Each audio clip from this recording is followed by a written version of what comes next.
Благодарам, почитувана колешка. Имам само неколку тези кои што сакам да ги дојаснам. Практично не би вменувал ништо во вашиот говор, заради тоа што напати јасно ги кажавте оние факти кои што и ние ги комуницираме вчера и денеска. И доволно е само уште да се прочитаат, граѓаните добро да ги запомнат, бидејќи сето тоа кое што вие го кажавте тука од оваа говорница е доказ за катастрофално концепираниот буџет. Ќе се обидам со неколку аргументи да ви кажам и зошто е тоа така. Имаме ние различни позиции за тоа како гледаме на овие бројки. Јас сепак предпочитам да бидам така поблизок до ефективноста кој што тие бројки ги нудат, наместо до политичките позиции на партиите на кои што припаѓаме. Од аспект на тука ќе се кажат многу бројки, милиарди денари, евра, милиони денари, евра. На крајот од денот граѓаните треба да се одговорат на прашањето дали со носењето на овој буџет ќе живеат подобро. И јас тврдам дека нема.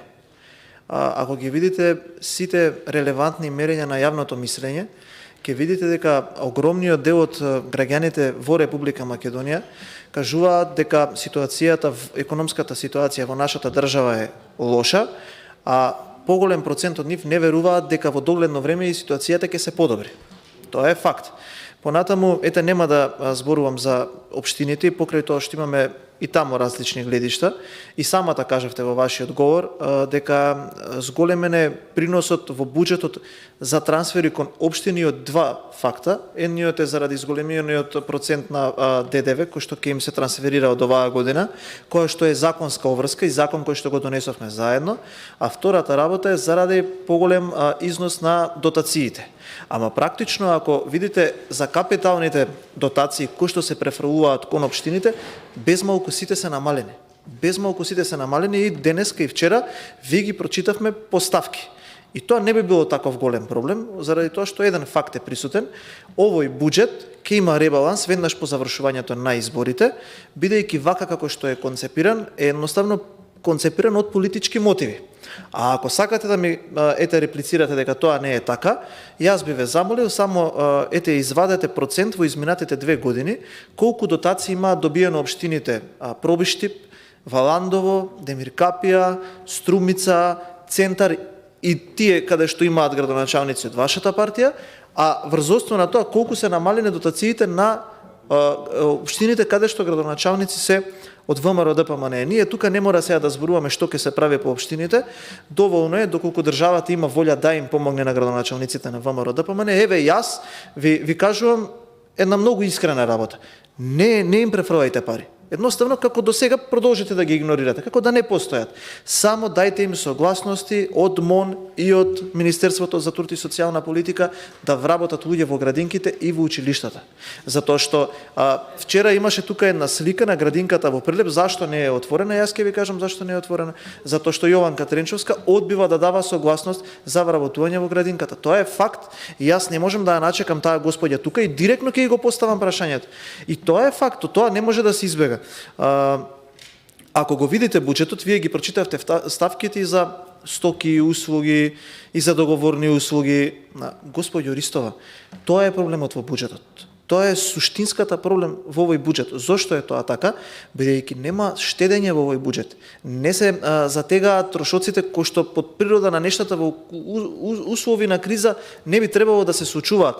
Што ќе ни е сега да даваме повеќе средства на привремени вработувања?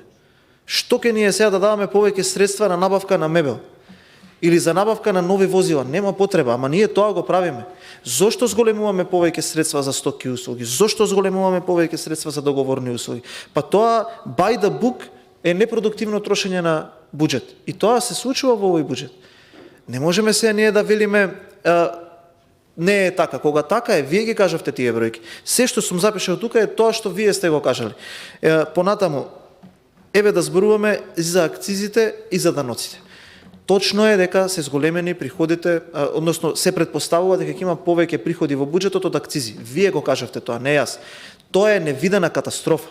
Зошто е тоа невидена катастрофа? Бидејќи до сега во нашиот мандат 8 или 9 пати имаме предложено закон со кој што бараме да се намали акцизата по литар гориво во буџетот на државата. И тоа било одбивано. Не е за фалење тоа дека ќе се зголемат приходите по основ на акцизи. Тоа е за срам. Јас би се срамел. Јас да сум од аспект на луѓето кои што го предложуваат буџетот, би се срамел тоа да го предложам. Зошто? Сега ќе ви објаснам зошто тактички се прави грешка кога се предложуваат вакви ставки.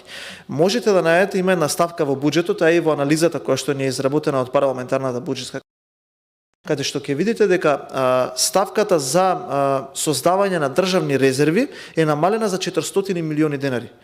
Тоа е таква, би кажал, нерационална колизија, бидејќи кога ние би ги изголемувале државните резерви и државата кога не би предвидувала повеќе пари за договорни услуги, за набавка на мебел, на возила, за привремени вработувања, тогаш ќе можеме ние да намалиме акцизата по литар гориво, со овие резерви кои што ќе ги полниме да интервенираме на пазарот и од тие приходи со кои што ќе се откажеме ние по основ на повисока акциза, да не даваме пари за договорни услуги, стоки услуги, привремени вработувања, набавка на мебел и набавка на возила. Тоа е многу просто, тоа е економска логика. И понатаму, срамота е да зборуваме дека ќе имаме повеќе приход по основ на даноци, па тој данок некој треба да го плати. Го плаќаат граѓаните и компаниите, па до кога? Зашто не зборуваме ние тука дека Министерството предпоставува дека едноставно ќе направи пенетрација во 38% сива економија, во тие 700 милиони евра се извинувам, кои што таму ни стојат неземени и ненаплатени, а сега ние од друга страна ќе покачуваме даноци. Зашто да ги покачуваме даноците? Зашто да ги покачуваме даноците? Кој е должен повеќе на оваа влада да ја плаќа даноци? Зошто да ја плаќам даноци на оваа влада? Прв одбивам да плаќам даноци на оваа влада повисоки. И ќе ви кажам зошто. Не сакам да го богатам груби артан. Не сакам да го богатам груби артан. Да, ќе платам данок кога ќе излезам од мојата улица, ќе видам дека се гради нов коловоз, нов парк, дека има нови автопати. Не сакам да богатам криминалци. Одбивам да го правам тоа. И сега ќе излеземе ние тука и некогаш кои што работи биле за срам, ние ги кажуваме сега како гордост. Зошто да се покачат даноците? Зошто да се воведе солидарен данок? Еве ќе ви кажеме еден друг пример од денеска.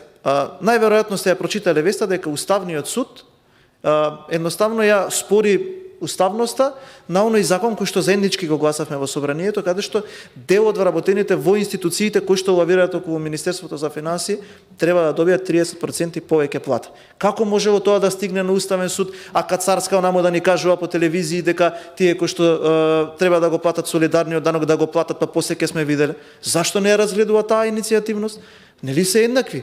И таа е иницијатива и оваа е иницијатива. Зошто на луѓето да им ги намалиме платите, а ова за фирмиве каде што е тотално неуставен законот да го оставиме така?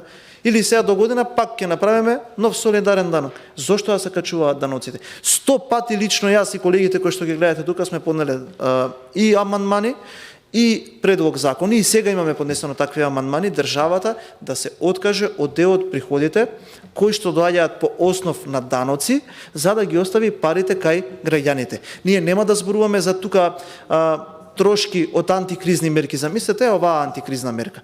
Да ги намалиме акцизите, да ги намалиме даноците. Така парите ќе останат кај граѓаните и стопанството, а државата ќе се откаже од своите приходи и нема да троши пари на непотребни работи. Тоа е мојата вака лична теза која што ја гледам во овој буџет. Се друго е политика. Ние можеме да се убедуваме. На крајот ми е многу драго заради една работа. И јас можам да зборувам тоа што сакам, вие можете да го зборувате тоа што сакате. 24 април е денот каде што веќе доаѓаат изборите.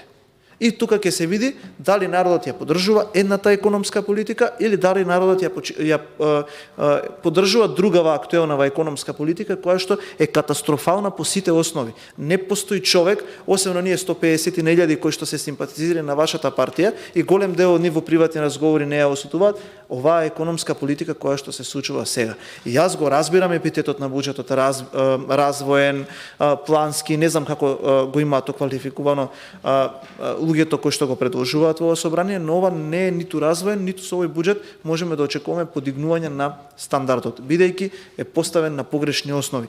Одбивам да го бранам согласно позициите на партијата, туку сакам само да ги гледам сите аргументи врз основа на некоја си аналитичка, нумеролошка и еве ќе кажам економска некоја си логика на нештата. Благодарам.